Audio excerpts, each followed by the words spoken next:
Hello everyone, this is China Paradigm, where we, Dashi Consulting, interview seasoned entrepreneurs in China.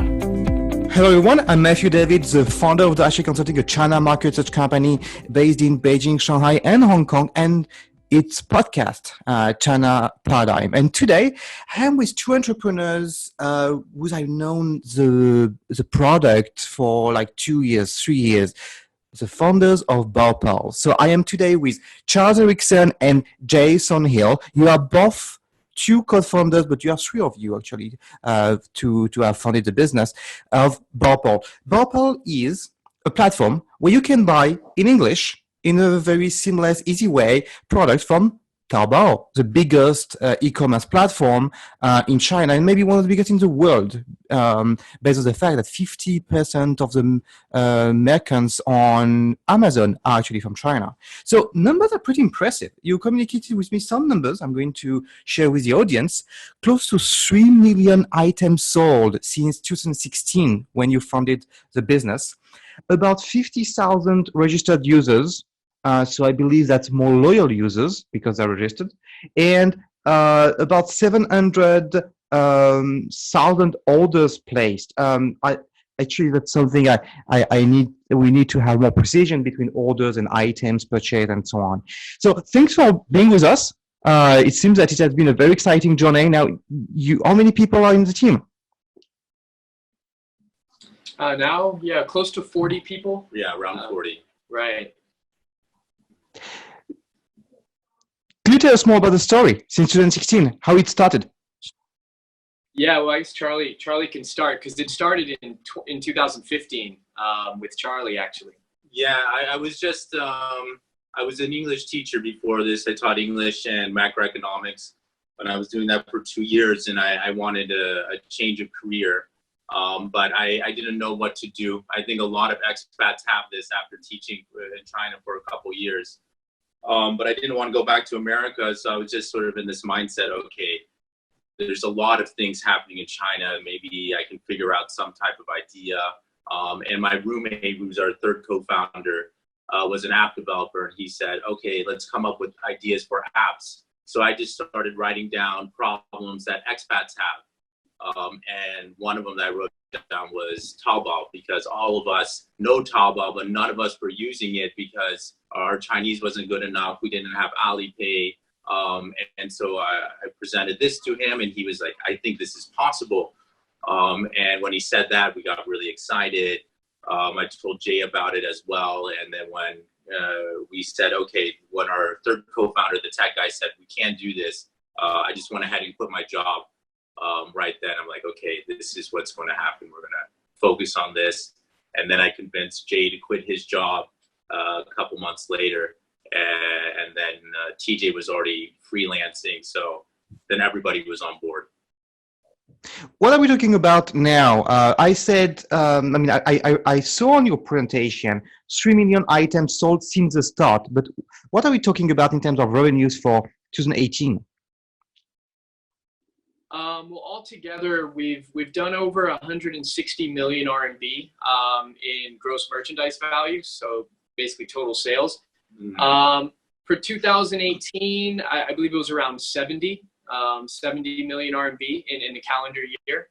And so we're selling around. I mean, we have our busy months and our slow months. So we're just coming out of a slow month, by far the slowest month of the year, because all these foreigners leave China, summer holidays. And a new wave of expats starts coming in August for the new school year.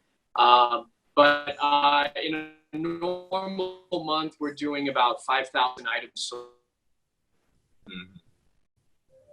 I see. And what's the perspective for 2019? How is the first semester? We from the beginning, we don't really do many projections because we realize that we can be as optimistic as we want, we can be as pessimistic as we want, but we don't know until it actually happens. But 2019 is looking good. We keep growing every year.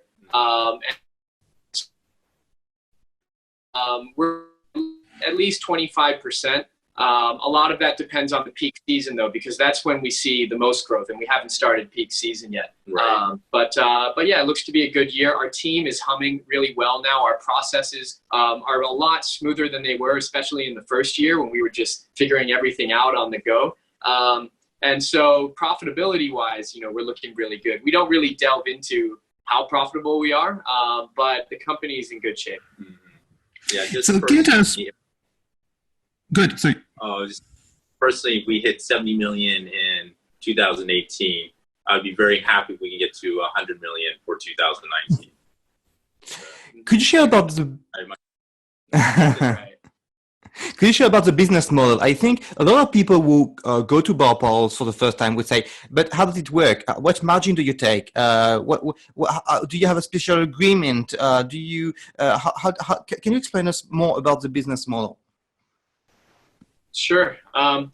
Well, yeah, just kind of going back to what Charlie said, the reason why we did this, I mean, imagine there's like a really good public transportation system in your country, and there's an entire group of people who can't even use it, right? That's what it felt like for us with Taobao and just not being able to use it because we couldn't read Chinese, we weren't using Alipay, we didn't know how to find the products we want, we didn't know the brands. So essentially what our platform is a bridge that makes every single product and seller from Taobao available on our platform with our interface, our customer service. You can find whatever you want on your own. You don't really need assistance until you want to talk to the seller about something or you have some delivery complications, and then our team is ready to help. So we have every single product from Taobao available, and it's updating in real time. So if the seller changes the price, our price changes too. And as far as the business model goes, we have a markup of 6% and then a fixed fee of 2 RMB to a maximum of 8 RMB, right? And I see. So that's built everything on the site. Is it transparent? Do you communicate on the 6% plus 2 RMB? Sorry? Yeah. Sorry? Do you communicate transparently on the 6%? And do you tell all your clients we take a markup of 6%? Right. That's on the website if anybody cares to the frequently asked questions. Right. So I with see. the 10 plus 2 to 8, it ends up being around maybe 8 to 10% total on average, I would say. I see. So yeah, that's very reasonable. 6% is like just an additional small tax like VAT, an additional VAT, which is 6% for the services, basically service VAT. I understand now. About the service you provide, I feel that the pain for expats to buy on Taobao is not only translation.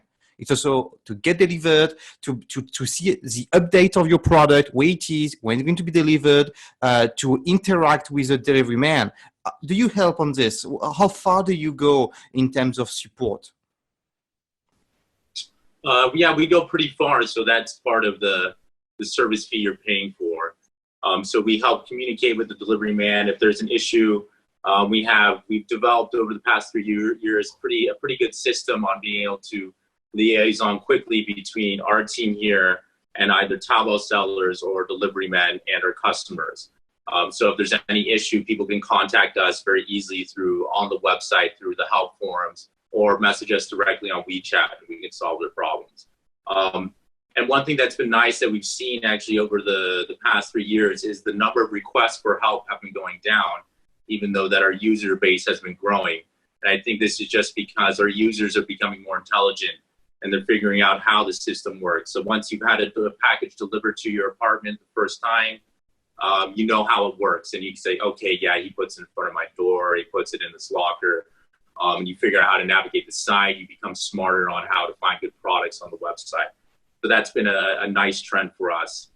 Right. A lot of what we do visible too. I mean, we have our team checking every single order to make sure that the address is correctly translated into Chinese. Usually our team translates it so the customer doesn't have to make sure that every seller that a customer purchases from is reliable and they ship out within 48 hours.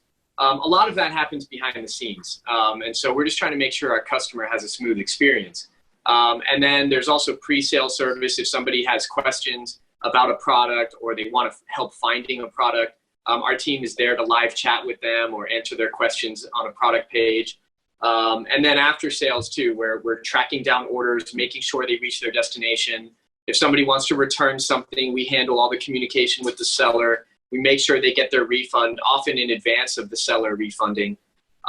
So we just try to do everything we can. I mean, the service for us is something we really pride ourselves on. It's something that you're often missing in China. You know, a certain standard of quality and an expectation that's consistent, right? Well, it depends on the seller. They're the ones providing the service to you. So some sellers might not even respond. So we just try to make sure that we have a consistent quality. Right. Part of establishing that trust, in the beginning, we established a rule, just sort of a mantra, and that was, you know, either the customer gets the product or they get their money back. And I think we've been very good about that. And so once people realize that, they're able to shop with a lot more confidence that no matter what, I will always get what I ordered. And in the rare event that some package goes missing or anything like this, you're not shit out of luck. You get your money back.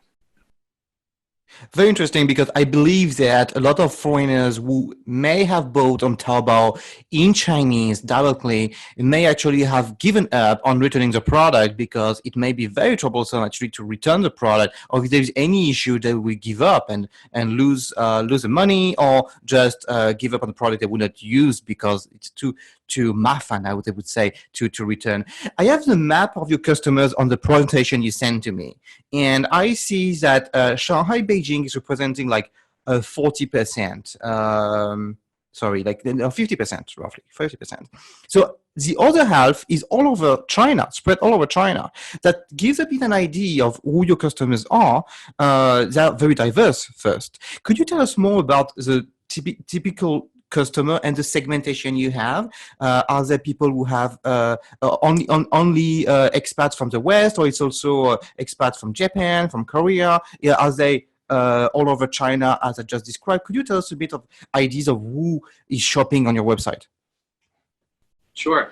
You know, actually, in the first year, Shanghai was more like 45% of our demographic. So it was because, I mean, we're based in Shanghai, and our friends are all in Shanghai.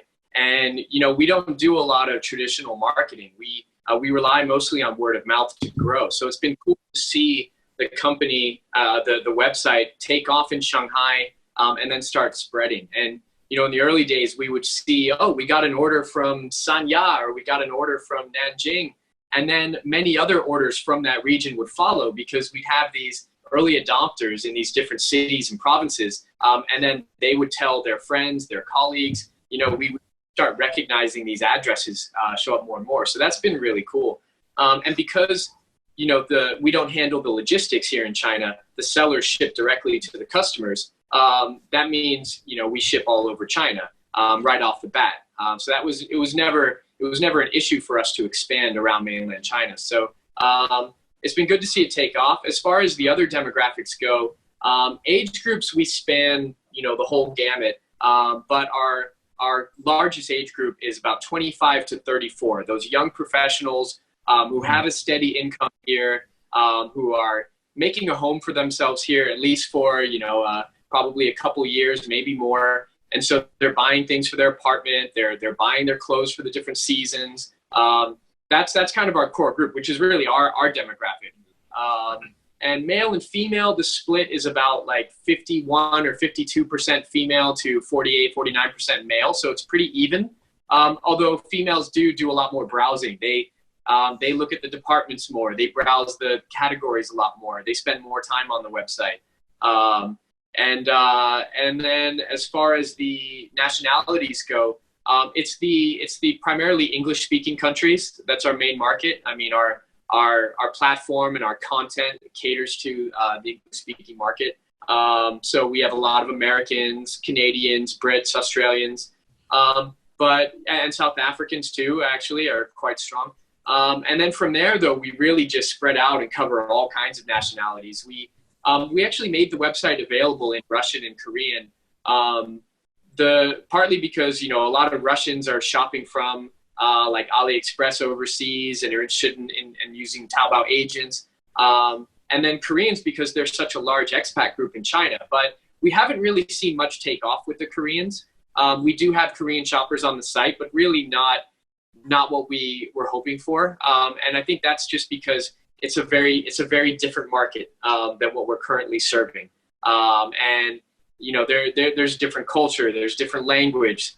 They expect just different things from the platform. So other than the English speaking, we have Europeans, we have Indians, and people from the Middle East, people from Africa. You really see people from all over. I went on SimilarWeb to understand better where you get your traffic and who is browsing your website. And I found out that 34%, of course, it's an estimation, it's not the exact numbers, are coming from the US. I'm not sure it's because of a VPN or if it's really coming from the US. And second is 20% from China, then Hong Kong, then the UK, and then Singapore for 4%. So it seems you have a lot of traffic from outside of China. Do you have clients out of China, and do you ship to them? Could you tell us more about the people outside of China who return to their countries? Is it demographics for you? No, I think that's probably skewed by VPNs. We do get browsing outside of China, but we don't ship outside of China. So if you're seeing 40% coming from the US, those are people on US VPN, I would assume. We do, like I said, we do get some people messaging us on a pretty regular basis, maybe almost every day, asking if we ship to their country. So we do know that people outside of China are curious in finding the website. So it's definitely something that we've been thinking about for a long time, about how do we expand this business and take it overseas. And we've actually started making some moves on that, thinking about how we would do the warehousing, how we would ship outside. But right now, we still feel also that we have a ways to grow in the domestic market.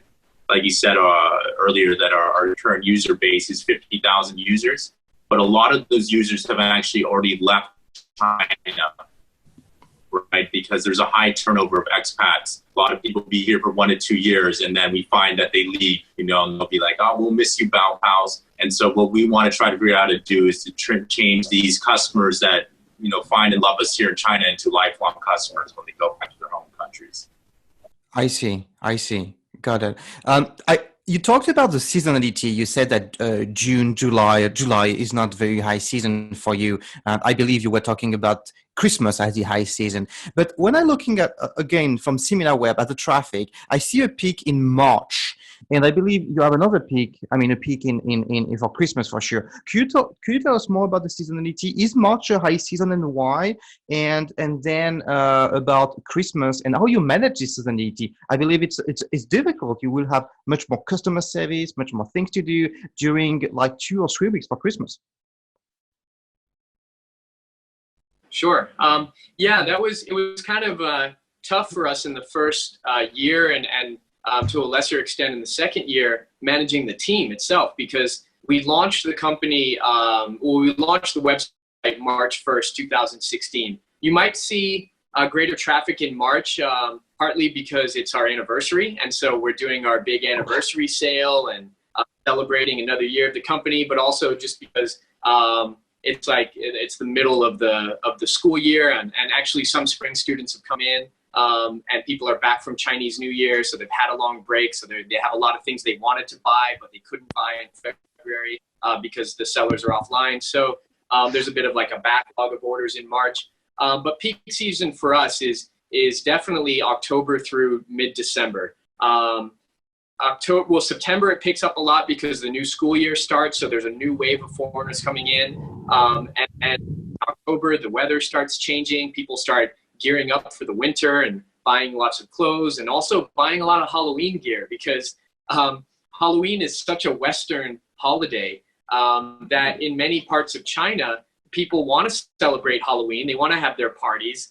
They want to share that culture maybe with their classrooms or just with their friends and families, but they don't know where to buy Halloween stuff, even though all of it's made here in China. So we have our Halloween department. We do a big marketing push. That gets a lot of buzz. And then, of course, in November, people start Christmas shopping, and then we have the big 11/11 sale, which is just insane for us. We're a small company, so it's nothing compared to what's going on with Alibaba. But 11/11 is a huge deal. We're working 24 hours to keep up with the orders, And then the Christmas shopping carries on through 12/12, the big Taobao year-end sale. And then about a week after that, everyone goes away for Christmas, and things slow down a whole lot.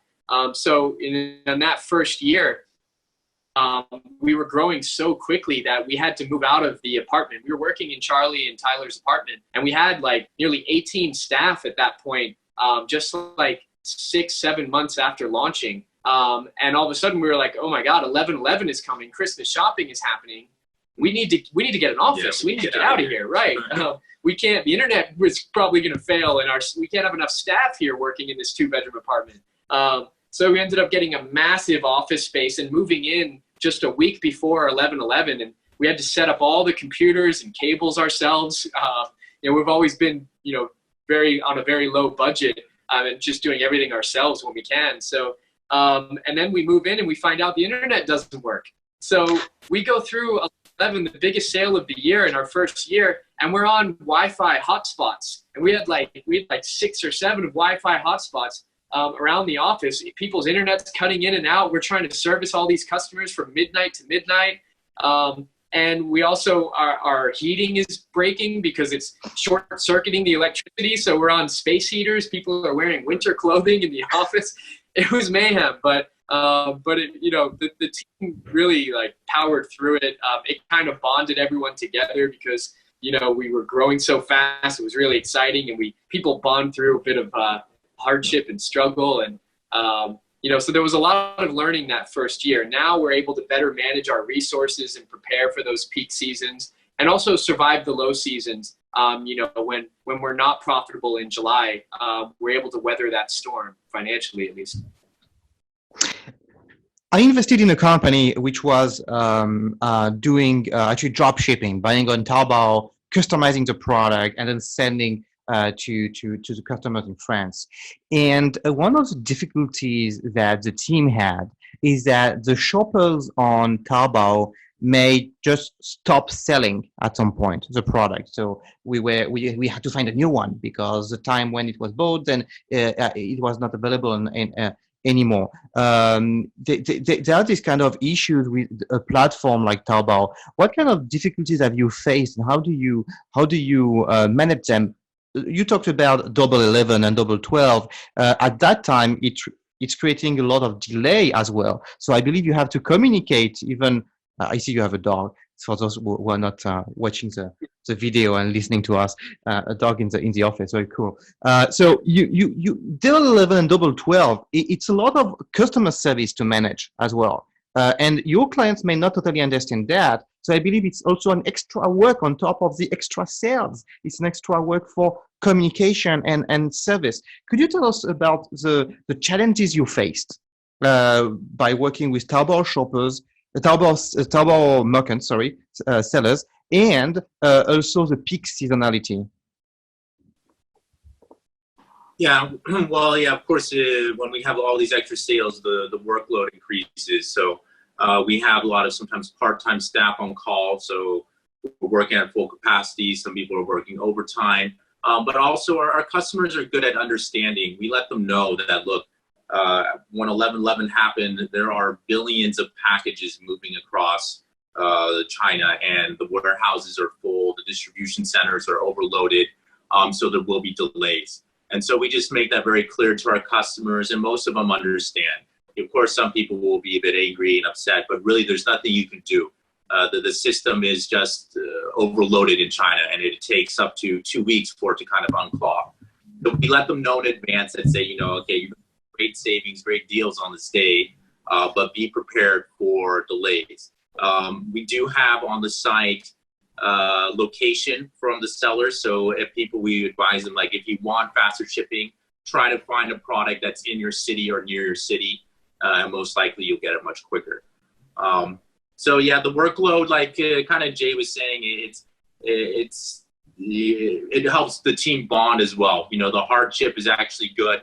And people are excited because it's the most profitable season for us. And we give out bonuses to all of our employees based on how profitable we are. So everybody's busting their ass, but everybody knows they're going to get a nice bonus at the end of November. So they're still happy to work. Do you refund the commission, by the way, when I return the product, or the commission will be always a fee for the service you provide? You get your money. We still hold to that policy. The customer gets what they wanted, or they get all of their money back. So yeah, we hold to that as well. I see. It's a very strong position. Yeah, Taobao sellers can always be reliable. So, we also try to actively monitor that. And there are cases where we have to ban certain products or we ban certain sellers because we know that they can't provide a good service. So more and more, we just try to make sure that our customers are seeing the best sellers and the best products. That's why we push out a lot of content. That's why we've done a lot of work kind of reorganizing Taobao and Tmall, creating our own departments and categories, featuring sellers, and giving our users also tools for them to recommend the products that they like to other shoppers on the website. So a big part of what we do is trying to bring the best products and sellers to the surface, the products that other foreigners, our demographic wants, and, making sure that the bad products get out of the spotlight. Right. I'm seeing from SimilarWeb again that you have 70% of your traffic, which is people going directly to your website.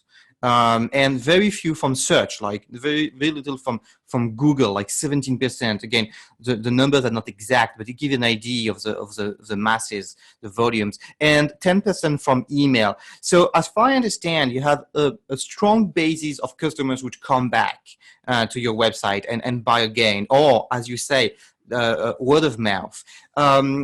Would you mind sharing a little bit more about your client acquisition vision, what you do, and what you envision for the future?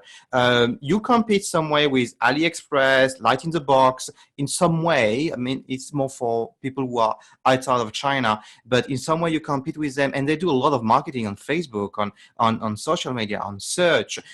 So it could be interesting for the audience to understand more about the client acquisition.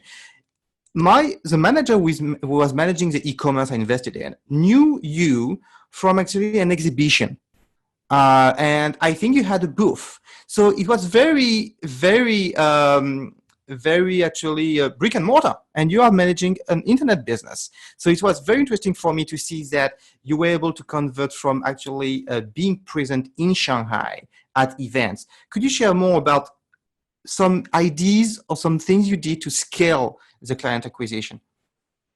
Well, that person must be one of the rare ones that actually from offline marketing, because we've done so little offline marketing. I think I know the event because we only did one event. So on the marketing side, we've tried a lot of different things. And we've often found that the amount of time and resources committed to those marketing efforts didn't really make as much of an impact as we would expect to justify those efforts, because we do see, many dozens of people registering on the website. We do marketing or not. And when we put some effort in, we might see a short little spike for a day or two in new users, but oftentimes not enough to really justify doing that marketing. Having said that, we do continue online marketing. That starts with content. So it's kind of a soft marketing. We want to put out a lot of good articles, a lot of good pieces on WeChat primarily, but also on Facebook, and we do Instagram.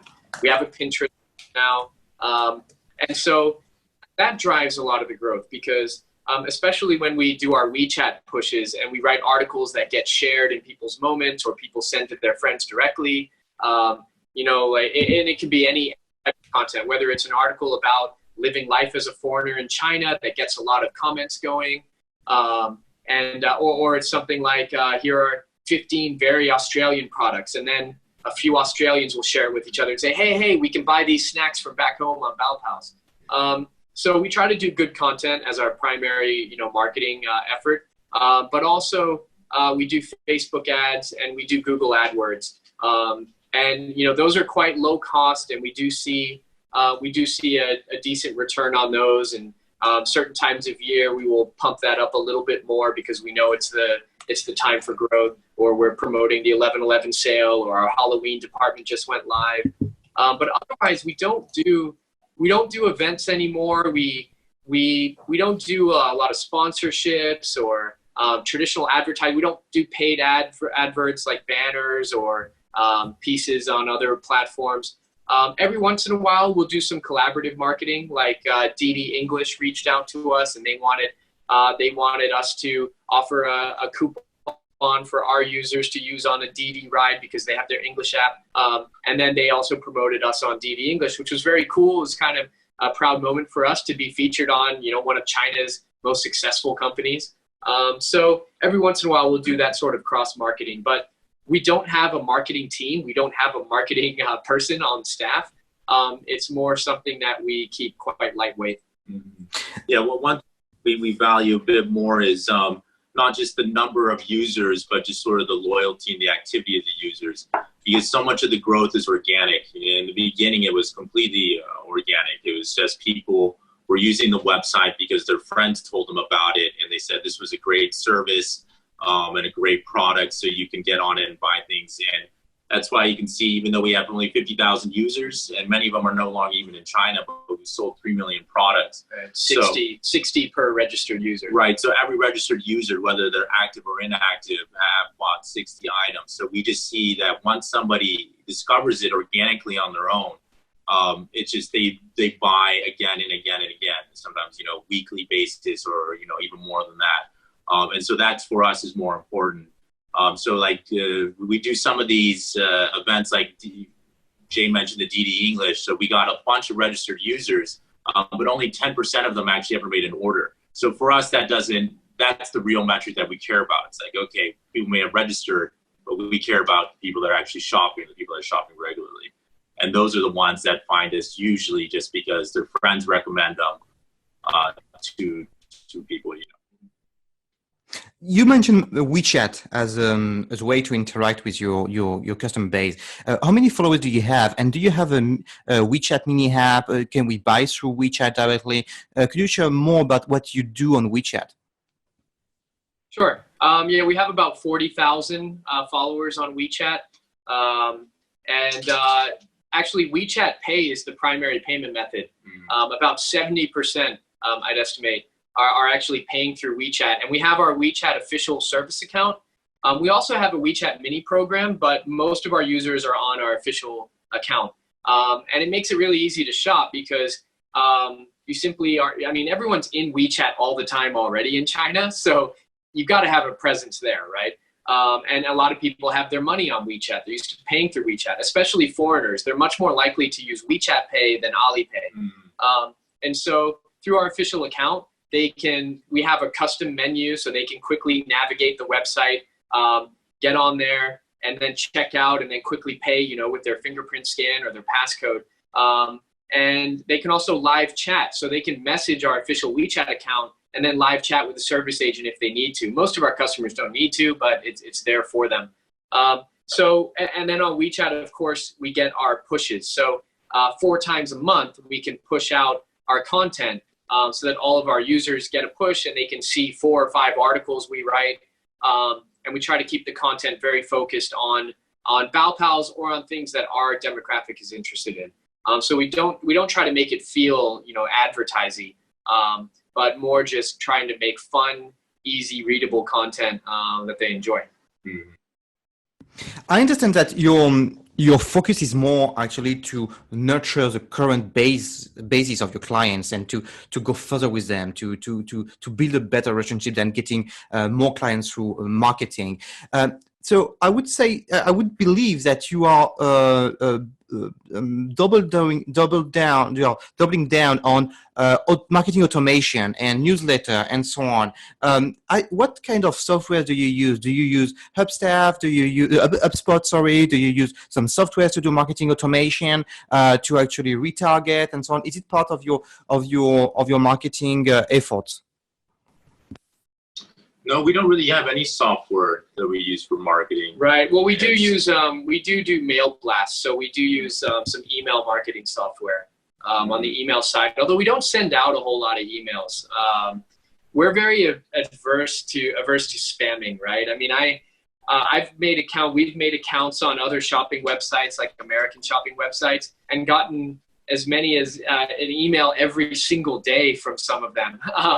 And it's quite shocking, really, because you just start to tune it out immediately. And the last thing we want to do is bother our customers incessantly. So we do use email marketing software, but we tend to send out only about 2 or 3 email blasts a month on there. And usually just focus on showing them like what were the favorite products from other shoppers this month, or what are the best deals going on, or what new feature do we have, or sale that they should know about. And then, yeah, otherwise we're just doing social media. You know, we're using obviously Facebook ad campaigns, and we're using Google AdWords. But that's really just kind of ongoing. That just keeps running. And we don't put a lot into it, you know, just about $10 a day. Okay. And we see, you know, things coming through. Mm-hmm. Yeah, we just kind of feel that we don't really want to shove our product and service down people's throats, because I think that's the standard policy for most companies. It's like very aggressive in your face marketing. And we kind of took a, you know, more hands-off approach to it. And so far it's been working pretty well. That being said, I think we could be a bit more aggressive. But for us, as long as we're seeing the growth and, like we said, the customers really sort of appreciate, I think that we aren't very invasive. And that's part of the loyalty and trust that we've been able to, one of the reasons we've been able to create more loyalty and trust. I'd like to understand a bit more about the code you built on behind Baopals. When I go on Baopals, it takes a little bit of time to load the content. Does it mean that you extract the data from Taobao and then you translate the data and get the price and so on? Do you have a specific agreement using API of the website and so on? Could you tell us more about how you built what's the machine behind Baopals?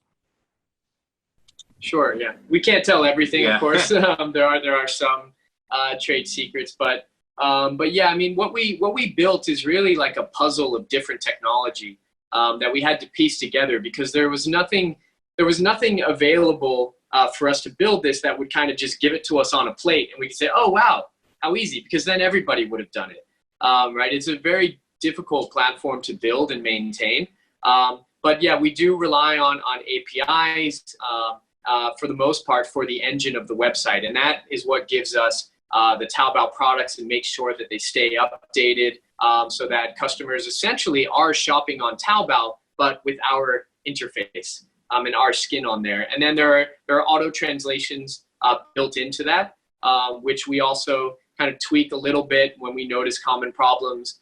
And we also manually translate certain things, especially products and sellers that we're featuring that are popular on our website. But yeah, I mean, a lot of that is automated. And then the back end of our website, which, you know, the customers won't see, we've actually built twice. I mean, really almost 3 times, because it's a very, very sophisticated system where, you know, customers' orders are coming through and it's going to the right person to handle the next step, and really sort of breaking it into various teams that can specialize in servicing specific types of orders and specific types of issues. And then we've built, you know, tools, a lot of tools for our team to make their job easier, to reduce errors, to speed up the processing, and just make sure that the behind the scenes all runs very smoothly, and give them the right communication tools so that our service quality is good. But yeah, so it's I don't know how much more I can say beyond that, but maybe you can ask more questions to dive deeper. Now, it's interesting for I believe the audience to understand that the API of Taobao makes it possible to build on top of Taobao, because the ecosystem of China is seen as very closed. But in fact, they have opened more than what I would have expected myself. And I saw that Alibaba figured you on their channel with a post, right? Yeah, on LinkedIn, they made a post. So that was quite nice. A couple of years ago, Alibaba PR reached out to us before, I think, our second 11/11, wanting to do a piece about us, and they came over and they're very excited. And this was kind of a big first step for us, because we weren't quite sure, how does Alibaba view us? Do they like us, or are they going to be like, hey, what are you guys doing? You know, like, but when the PR group came to visit us, it kind of put to rest a lot of our fears, because they always referred to us as part of their ecosystem.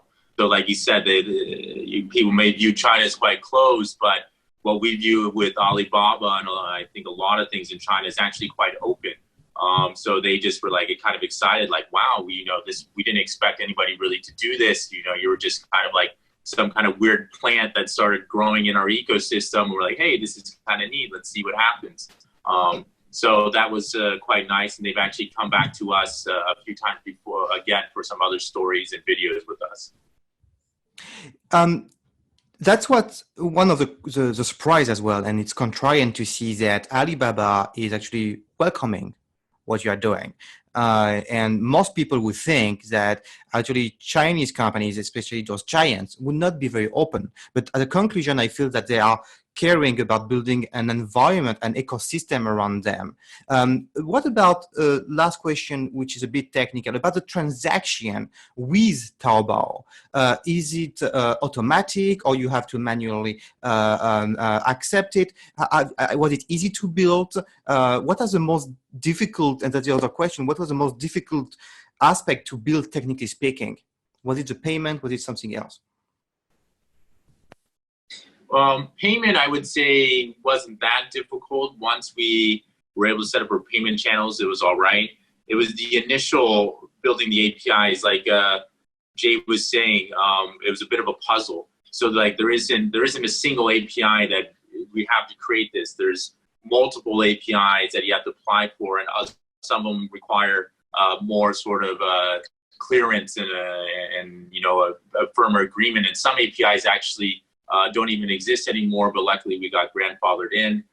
So that was the toughest part, was figuring out, okay, Taobao and Tmall is a very complex giant, and you have to get little pieces from here to here and put them together to get the data to really display what we need to have for shopping.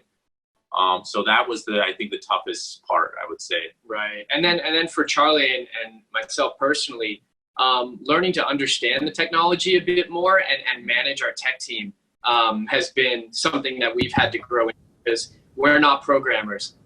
We tried taking like a beginner course and we didn't get too far, but at least now we understand the lingo, and we understand a bit more how they work and how to communicate with tech people to explain what the problem is we're trying to solve, how it looks, how it should look and feel, and the way it should work, and what we're trying to build, and then organize things properly. Because if you don't do that, I mean, the tech team for us is 7-8 people, and it's one of the major costs of the company. Always, either maintaining what we have or building the future of the company. So if you mismanage that, it can be hugely costly. So for us, getting the right people on the tech team and understanding how to manage them and learning to use tools like Jira for project management has been one of the biggest lessons that we've had to learn, and one of the most important ones. What you said just before, and it was a surprise to me, is that actually people go on your platform to also buy products from overseas through Taobao, because you have those resellers who are actually buying product from Australia and reselling in China. Do you have an idea of the split of products which are actually bought through Taobao coming from overseas, what we call cross-border, and the one which are actually coming from Chinese factories, cheaper products, and we expect more on Taobao actually? I would say the majority are coming from China. There's not too much that I would say is because it's quite a bit more expensive. If there are people buying products from Australia, I think a lot of those Tmall stores that are reselling European products and Australian products are really marketing more to the Chinese. I mean, I can't really put a number on it, but I would say probably less than 10%. Right? Even less than 5%. Yeah, I mean, when it comes to foreign products that we're selling, a lot of times it's food. Like probably our top selling product of all time is this Australian milk, Devondale. And so it's, if people are able to easily get an imported food or drink, then that's something that they'll buy quite frequently. Right. But that product has been quite localized, so it's very easy to get. The shipping is very fast, 24 hours usually. And then people still go on flagship stores for foreign clothing brands like H&M and Zara and Uniqlo. But more and more customers are buying from Chinese brands because when you go on our website, you can see all of it and compare so quickly, right? That's the advantage of online shopping, is you get to see all of your options for any given product category. And when you put the Chinese brands up against the Western brands, oftentimes the price is so attractive. And then you start to discover that the quality of many Chinese brands is really good too. So just yesterday, I ordered some new Bluetooth earphones, and I immediately went to the Xiaomi store on our website because I just know that Xiaomi is making good electronics at a very affordable price, and I've grown to trust that brand. Yeah, that's one thing I think a big value that we've been adding to China as a whole and Chinese sellers specifically is letting foreigners discover and trust Chinese brands. Because so many people just, China always has to deal with this stigma of made in China at low quality. But really in reality, that's not so true anymore. They have every range of quality. They have poor quality and they also have very high quality. And so it's nice to see our customers being a little bit braver and venturing out and trying, Xiaomi or Huawei, buying Feiyue shoes, because they're just quite a bit cheaper and the quality is very, very high. Yeah, oftentimes on like Instagram, I get advertised random products, and I've seen these exact same products on Taobao and Baopals before, and they're being advertised to the West and getting all kinds of likes and comments, and then I check the price and it's marking up like 5 times. And so a lot of times in the West, they are buying the same products. Right. We're just paying a whole lot less buying them direct from the source here. Right. None of the products on Amazon are from China anyways, but people feel like it's higher quality or safer because it's on Amazon. And that's a bit of an advantage that Baopals has as well. People feel a little bit safer buying on Baopals because it feels it's a little plus for us. Talking about the frozen. How's our connection? Yeah, it's good. It's good back. Talking about the products which are selling on your platform, would you mind sharing a couple of bestsellers? Right. Other than the milk, we've sold, really all kinds of things. I mean, the top selling categories are a bit different than the top selling products because the top selling categories are apparel, mostly women's apparel.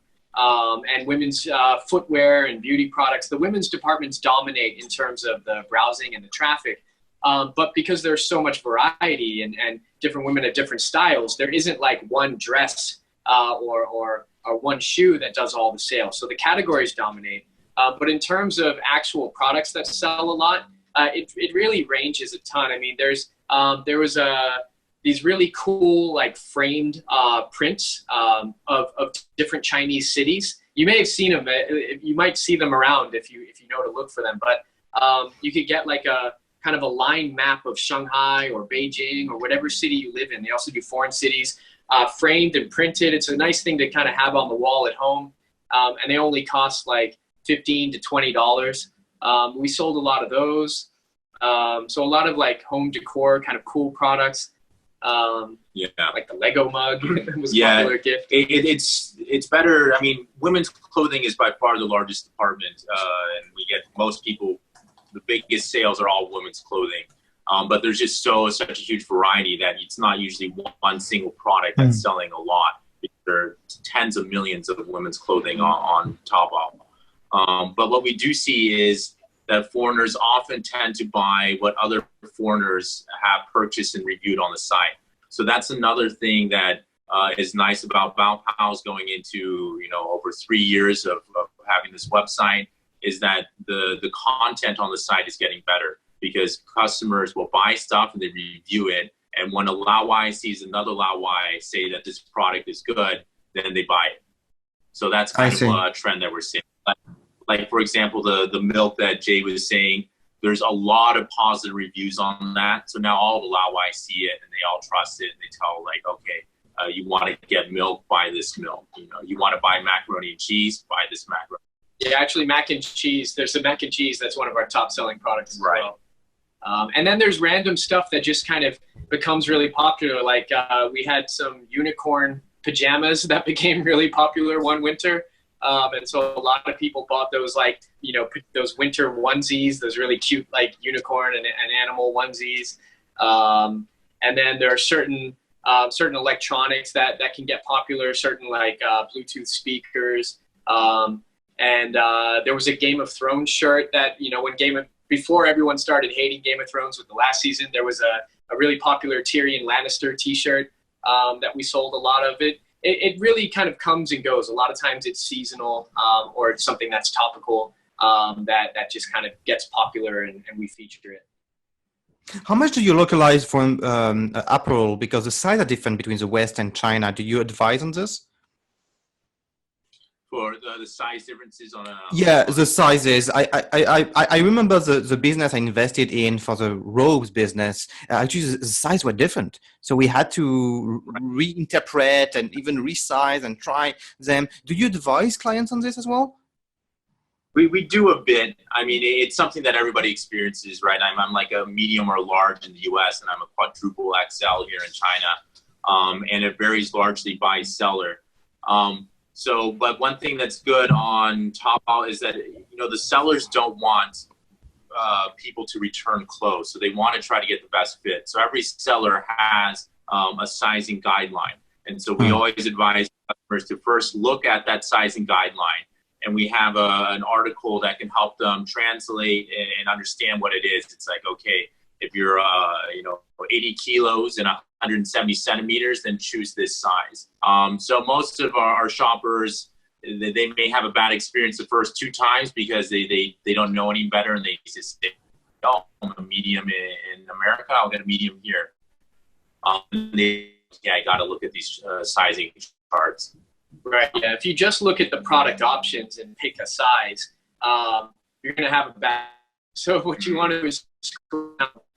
And that seller will almost always have a chart. And a lot of sellers are getting a bit smarter about it and realizing that people want to know, I'm this height and I'm this weight. Right. Those are 2 things that I know. I don't necessarily know how much I measure around the waist or from my shoulder to my elbow, right? But if you just tell me, if I tell you my height and my weight and you tell me what size to get, that's great. So they usually put that in the chart now. And as long as our users scroll down, they can see that. Talking about the future, I saw that one of the considerations you had was to include cryptocurrencies and make people pay through cryptocurrencies. I felt when I read that it was a way for you to distinguish yourself from Alibaba, from AliExpress, because they would certainly not do that, not make it possible for people to pay with cryptocurrencies. And I feel that one of the direction you go to is try to differentiate. Could you share a bit more about the future of Baopals? Yeah, the connection cut out a little bit there, but I think you were asking how we differentiate from companies like Alibaba or AliExpress. I think you mentioned cryptocurrency as a possible payment method, which will spark our interest because we are big fans of Bitcoin. We actually have a Bitcoin flag that we made for our Office Olympics in the back. I don't think you can see it. But yeah, that intrigues us a lot. I mean, I think the main difference for us is that we are a platform created by foreigners who live in China, who want to share what they love about China with the rest of the world, with other foreigners, versus a Chinese company that's combating against all these preconceived notions that foreigners have about Chinese platforms, about Chinese companies and Chinese brands. We can build trust in a way that they can't, simply because we are foreigners who say, we know how you feel about China or about Chinese brands. We live here, and here's what we've learned, and here's what we like about China. So there's a level of trust and familiarity that we can create. Also by being the middleman that we are, as opposed to AliExpress and Alibaba, where sellers are communicating directly with customers and oftentimes providing a pretty bad or unpredictable experience, we're able to standardize that experience. So like our families shop on AliExpress, and one of the complaints that we often hear from them is that they're getting weird messages from sellers who are clearly using like translation tools to try to sell them more products. Or if they want to return it, they say, oh, no, don't return it. Here, how about give you 1% refund? And then you you don't leave a bad review. Okay. Thank you so much. I'll give you a gift, right? Like it's really often kind of a bizarre experience and an uncomfortable experience for foreigners because they're getting different service standards from every different seller. They don't know what to expect. And also they don't know what products to buy as well. So by being a platform built by foreigners with a foreigner and Chinese team, we can filter that experience and help foreigners gain more trust and buy the right products and then feel safe with the platform they're shopping on. And then maybe Charlie can also talk about cryptocurrency because he's the one he's been talking about Bitcoin for a very long time. Yeah, well, I don't really know what to say too much about crypto. I mean, we would like to accept, crypto when we go international, maybe something Bitcoin on the Lightning Network. But, it's still very early stages. I love Bitcoin just in theory as a store of value. I don't see it for being used very much as a medium of exchange anytime soon. But I hope in the coming years there will be second and third tier payment levels built on top of Bitcoin that could be very exciting in the future. So we will see. We're banking on crypto being the future money, in the next 5 years. We talked about creating our own and got excited about the idea of a shopping platform that would have its own cryptocurrency and that could really fuel the adoption of it. But the more we learned about Bitcoin, the more we realized that Bitcoin really is the best one. It's different from all the altcoins, and that's where we're kind of banking on the future. And we just believe in it philosophically, and it's becoming a real thing too, which is exciting. Thank you very much for your time. It's already 1 hour of interview, and congratulations for everything you built. I mean, you have been quoted in People's Daily, Bloomberg, China Daily, by Alibaba as well. You got a prize as well from Shanghai City, right? Yeah, that was a surprise. Right, we were the first foreign. So they did, the Shanghai municipal government organized a citywide competition with hundreds of startups in. They've been doing it every year for about 9 years. And they'd never had a foreign startup make it to the final round of 10.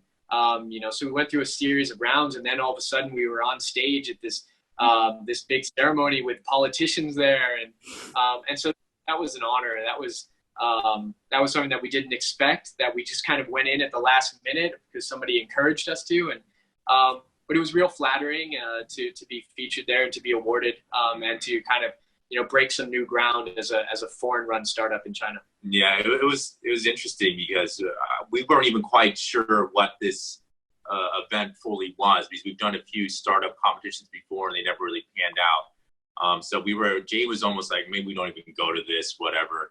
And then so Jay was on sick too. I wasn't feeling well. So Jay was on stage doing the presentation, and I was in the audience. And then right after it was done, and we won, some news reporters came by and they interviewed me. It's like, how did it feel? How did you get there? And I was like, to be honest, I don't even know. We just signed some things and it showed up here. I didn't really understand, and quoted the paper, later. It's like, so asked how it felt and how to get there. Charles Erickson says, I had no idea what was happening. We just showed up. So it's quite nice.